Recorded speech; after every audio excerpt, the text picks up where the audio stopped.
All right, we're going to now spend the rest of our lecture period talking about the metabolic roles of the pancreas, beta cells and the alpha cells of the pancreas. Then we will talk about diabetes in depth, because you will all encounter diabetic patients. Diabetes, of course, is on the rise. Type 2 diabetes is on the rise because of increasing obesity in our population. So you are going to continuously encounter people with diabetes. It was Paul Langerhans in 1889 that noticed that the pancreatic tissue, he was making sections, he was an anatomist, he was making sections of the pancreas, and he noticed that in the midst of all this exocrine tissue, there were these little islands of cells that had a different function. So those got called the islets of Langerhans, being named after Dr. Langerhans. Remember the pancreas sits behind the stomach? Here's a cross-section looking at, a little slide looking at one of those islets. Here's an artist's rendition, colored, to talk about the different kinds. You notice that most of them are beta cells, got called beta cells, and they produce insulin. So 75% of those cells are producing insulin. 20% are called alpha cells, and they put out a hormone called glucagon. Glucagon and insulin are polar opposites of each other. They have completely different roles. And then we have D cells, which includes somatostatin, and that inhibits growth hormone, which we'll talk about on Thursday. All right, so the somatostatin is inhibiting growth hormone. And notice the stomach, somatostatin also inhibits hydrochloric acid. So as the pH goes down, then less hydrochloric acid is produced, so we don't drop the pH too much.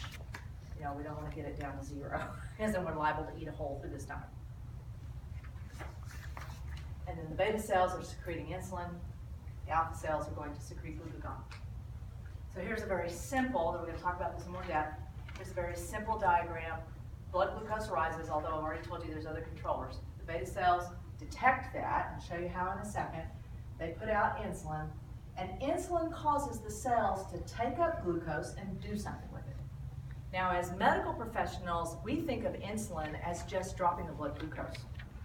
But that's not really the role. The reason why insulin exists is to put that building block into a cell and then get those cells to start doing something with the building blocks. So insulin is an anabolic hormone. Do you remember anabolic versus catabolic? What's the difference? Right, anabolic builds, catabolic tears apart. So insulin is an anabolic hormone. It induces the cell to begin glycolysis and then do something. Make ATP, make fats, make glycogen, do something with that stuff. And then in the process, of course, the blood glucose drops because the cell is being instructed, let's go ahead and take up glucose. In the liver cell, and I like this chart because you get both the anabolic and the catabolic hormones together in one slide. So notice the pink, that's anabolic. That insulin is going to cause glucose to go in the cell and make glycogen. But it does not cause glucose to come out of glycogen. That's a different set of hormones. Notice how we have our polar opposite, glucagon. Glucagon now tells the cell, break down glycogen, we need glucose. So glucagon is a catabolic hormone. And if you think about its job is to protect the brain when you are fasting, that makes sense. It's going to cause the stores of nutrients to be released into the blood so that the brain will stay alive. And here you see what insulin is doing when it gets to the adipose cell. It tells the fat cell to both take up glucose and use it as glycerol, take up the fatty acids that are in the blood and make the 3 to go with glycerol to make the triglyceride to be stored. And then you see we've already had epinephrine, and then you see these other 3 that say release free fatty acids, increase the number of building blocks in the blood.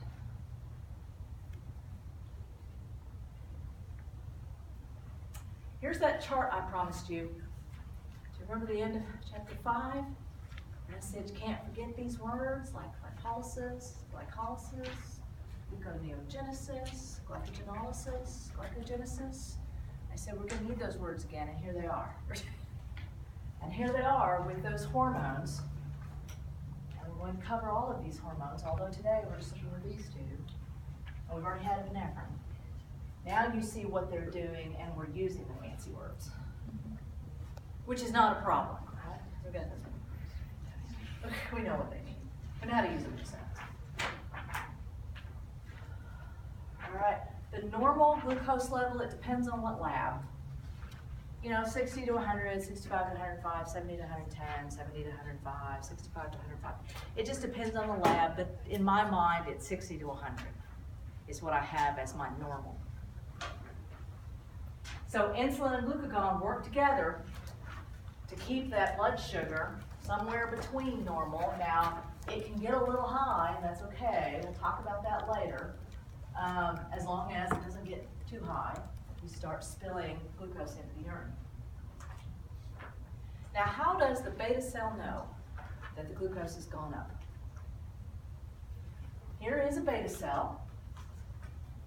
It has permanently installed glucose transporters. They're called GLUT2. We talked about this in chapter 6. We talked about the glucose transporters. So glucose goes from high to low, facilitated diffusion. Glucose comes into the beta cell. Immediately, the beta cell starts doing something with it.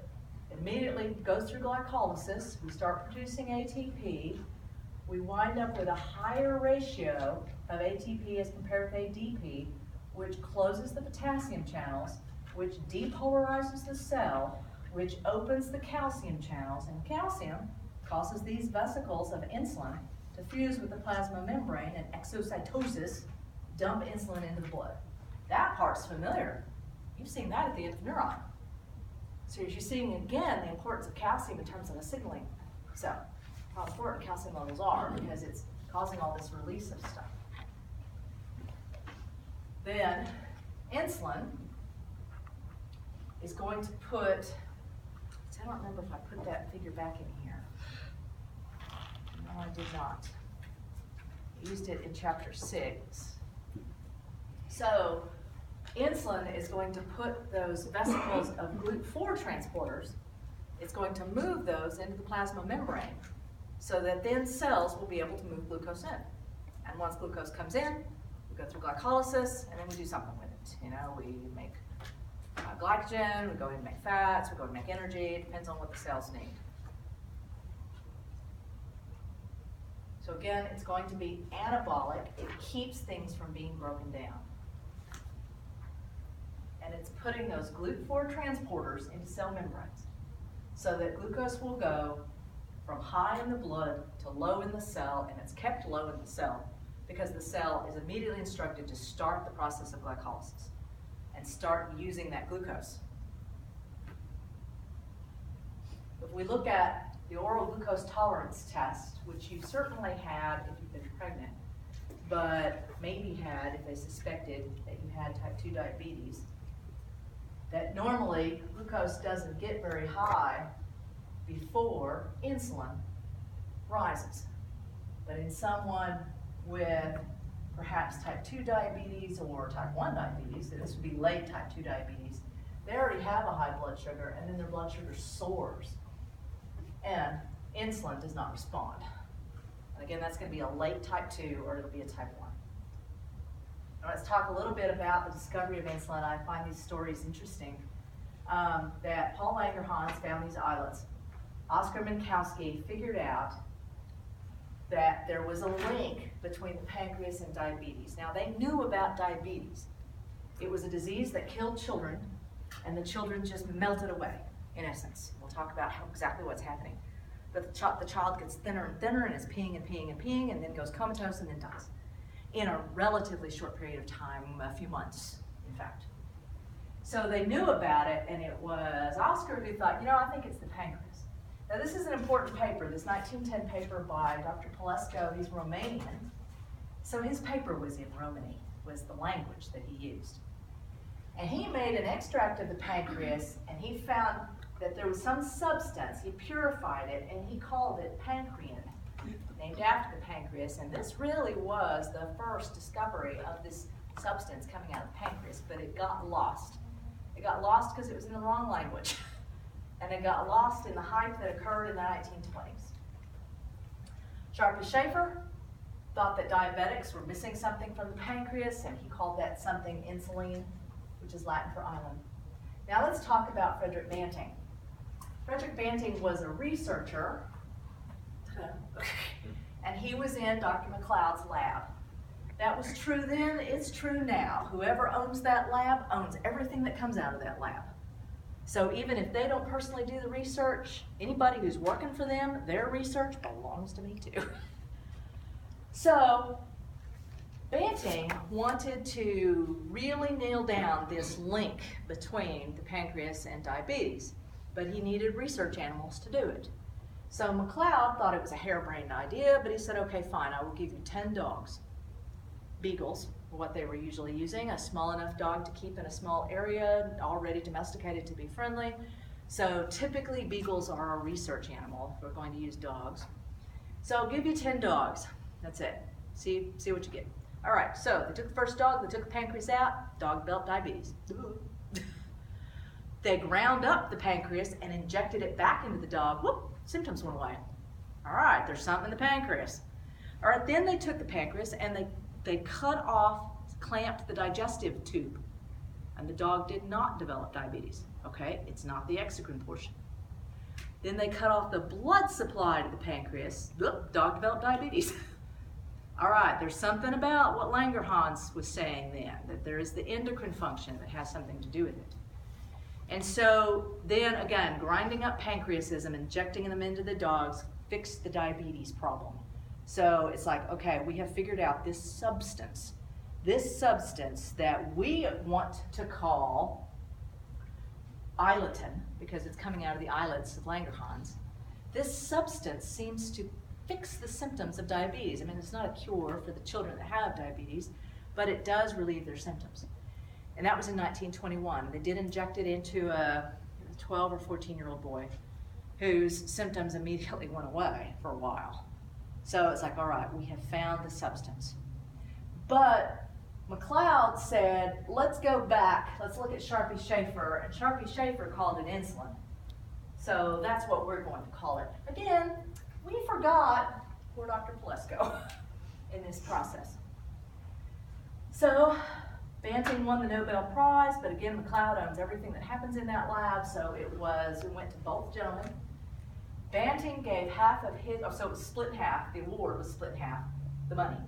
So half of Banting's money he gave to his laboratory assistant, Charles Best, and McLeod gave half of his half to the biochemist who purified it. There we go, 1922. All right, 1955, this is an important discovery. Sanger figured out the gene for insulin, for which he won the Nobel Prize. All right, why is that important? When I was a nurse in the 80s particularly, insulin was either from cows or it was from pigs. And it depended upon the patient's allergies. And some patients did better with pork insulin and some patients did better with beef insulin. And that's what we had. It was either from pork or it was from beef. And then they sequence that gene, they figure out how to put that gene into the gene of a bacterium, and then bacteria can just go crazy making huge quantities of insulin. And so now insulin is recombinant DNA. You don't have to grind up cow pancreas anymore to get insulin. So that's why this is still an important discovery as well.